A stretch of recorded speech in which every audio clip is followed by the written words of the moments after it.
जो कि हमारे भारतीय जनता पार्टी के पूर्व में अध्यक्ष रहे और वर्तमान में हमारे देश के गृह मंत्री आदरणीय श्री अमित शाह जी का यहाँ पर आगमन है और ऐसी विशाल सभा के अंदर आज माननीय भूपेंद्र यादव जी को अपना मन और समर्थन देने आए इतनी बड़ी संख्या में उपस्थित। सबसे पहले तो मैं पूरे अलवर की जनता को प्रणाम करता हूं, उनका नमन करता हूं, आपका अभिनंदन करता हूं।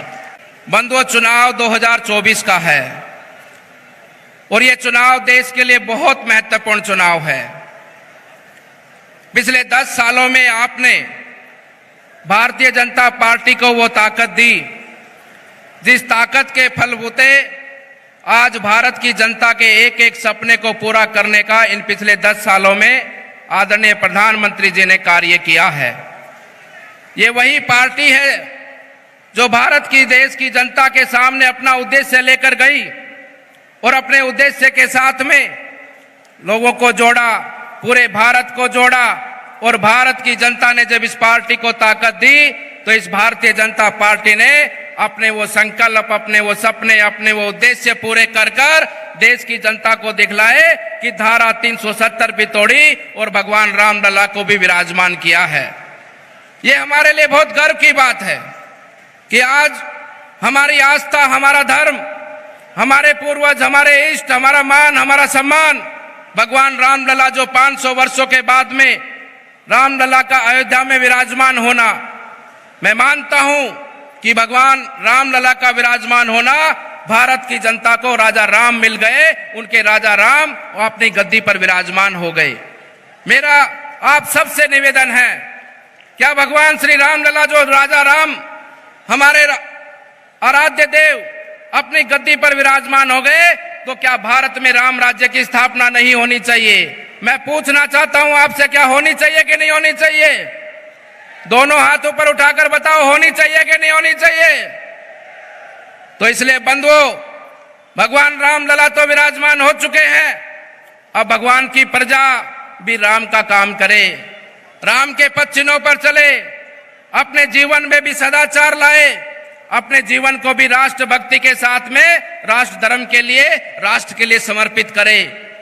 हम क्या जवाब देंगे आने वाली पीढ़ियों को जब हमारा देश आजादी के 100 वर्ष बना रहा होगा?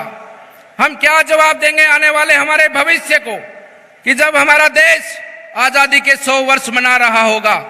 और मुझे तो अभिमान अपने नेता पर, मुझे गर्व है हमारे नेता प्रधानमंत्री पर। मैंने सुना था जब आजादी की लड़ाई लड़ी जा रही थी, देश के अंदर एक तरफा माहौल था, ना जाति थी, ना धर्म था, ना पंथ था, ना अपना था, ना पराया था। पूरे देश में एक ही आवाज थी कि हमको किसी भी कीमत पर आजादी चाहिए।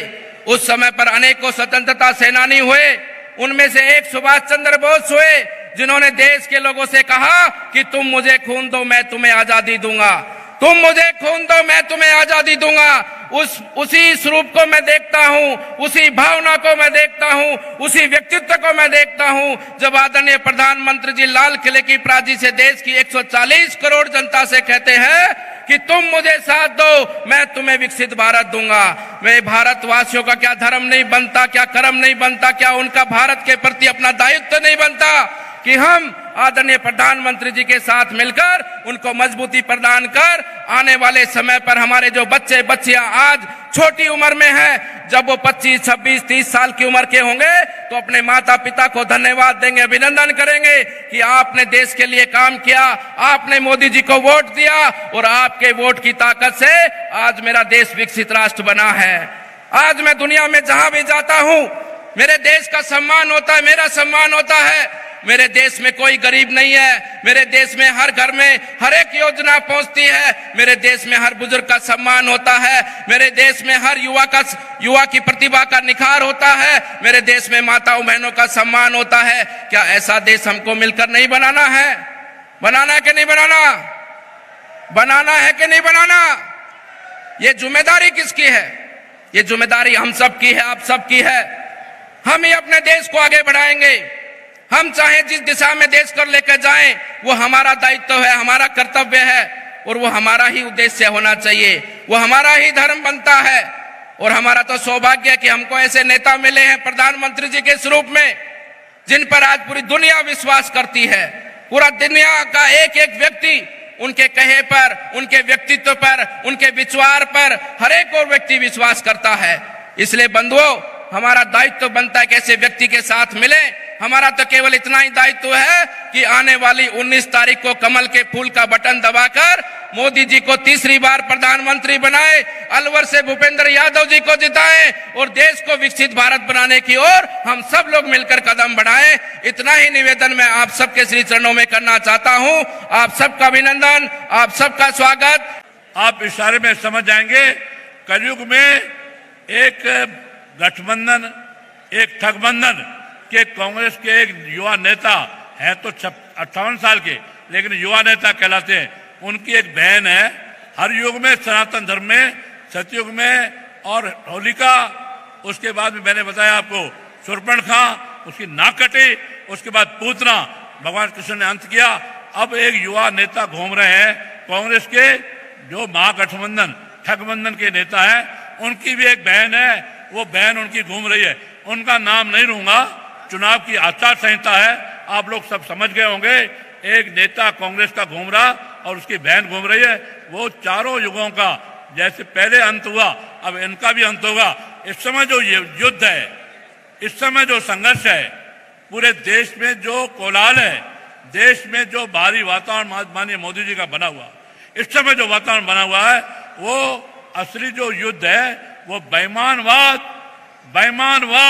और ईमानदारवाद में। एक तरफ ईमानदार हमारे नरेंद्र मोदी जी, माननीय प्रधानमंत्री जी, एक तरफ उनके साथ पार्टियां हैं और एक तरफ कलयुग है, कलयुगी पार्टियां। और मैंने बताया कि एक नेता कांग्रेस के, उनकी बहन घूम रही है। वैसे तो माननीय भूपेंद्र सिंह जी यहीं के हैं, लेकिन प्रचार हो रहा है बाहरी है और कांग्रेस के उम्मीदवार यहाँ के।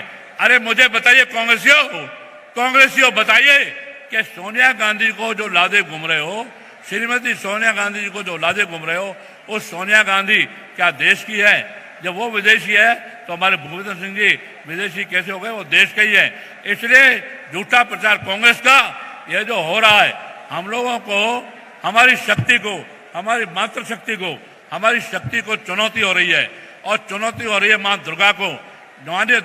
मुंबई में बोलते हुए वो कांग्रेस के युवा नेता बोल गए, मैं शक्ति से मुकाबला करूंगा, भारत में जो शक्ति है उसे टकराऊंगा, भारत में जो शक्ति है उसको समाप्त करूंगा। वो शक्ति है मां जगदम्बे, वो शक्ति है मां दुर्गा, वो शक्ति है मां दुर्गा, मां जगदम्बे, मां अम्बे। न वो शक्ति समाप्त हुई न होगी। सनातन धर्म पे इस समय आंच है, सनातन धर्म पे इस समय जो संकट है। भारत माता की। ये सनातन धर्म 700 वर्ष यहाँ राज किया मुसलमानों ने, 700 वर्ष मुगलों ने, तुगलकों ने, लेकिन सनातन धर्म खत्म नहीं हुआ। और खत्म नहीं हुआ, अंग्रेजों ने राज किया। अब ये गठबंधन, ये महागठबंधन, ये ठगबंधन की 24 पार्टियां समाप्त करती हैं सनातन धर्म को। सनातन धर्म पे संकट है। आप सब सनातन धर्मी हैं, सनातन धर्मी हैं तो सनातन धर्म को बचाने के लिए भारतीय जनता पार्टी को 19 तारीख को वोट देंगे।